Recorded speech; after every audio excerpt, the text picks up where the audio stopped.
വലിയ മെനക്കെടൊന്നും ഇല്ലാതെ കുട്ടികളൊന്ന് ഹാപ്പി ആക്കണമെങ്കിൽ ഇതൊന്ന് ട്രൈ ചെയ്ത് നോക്കൂ, എന്തായാലും അവർക്ക് ഇഷ്ടമാവും.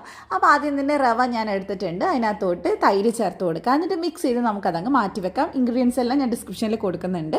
പിന്നെ ഒരു മിക്സിയുടെ ജാറിലേക്ക് മുട്ട, പഞ്ചസാര, ഒരു നുള്ളു ഉപ്പ് ചേർത്ത് നന്നായിട്ട് അടിച്ചെടുക്കുക. അപ്പോൾ അത് അടിച്ചെടുത്ത് സെറ്റാക്കി വന്നിട്ടുണ്ട്. ഇനി ഇതിലേക്ക് നമുക്ക് ക്യാരറ്റാണ് കേട്ടോ വേണ്ടത്. ഒരു മീഡിയം സൈസ് ക്യാരറ്റ് ഗ്രേറ്റ് ചെയ്ത് ചേർത്ത് കൊടുക്കുന്നുണ്ട്. അതിനകത്തോട്ട് നമുക്ക് മിക്സ് ചെയ്തതിന് ശേഷം മുട്ടേൻ്റെ കൂട്ട് ചേർത്ത് കൊടുക്കാം. എന്നിട്ട് നല്ലപോലെ മിക്സ് ചെയ്യാം കേട്ടോ. ഇത് കുട്ടികൾക്ക് മാത്രമല്ല കേട്ടോ, വലിയ ആൾക്ക് ഒത്തിരി ഇഷ്ടമാകുന്ന ഒരു സംഭവമാണ്. പിന്നെ ഇതിലേക്ക് വാനില എസൻസും ബേക്കിംഗ് പൗഡറും ചേർത്തിട്ട് ഒന്ന് മിക്സ് ചെയ്തെടുക്കുക. അപ്പോൾ നമ്മുടെ കേക്കിൻ്റെ ബാറ്റർ റെഡി ആയിട്ടുണ്ട്.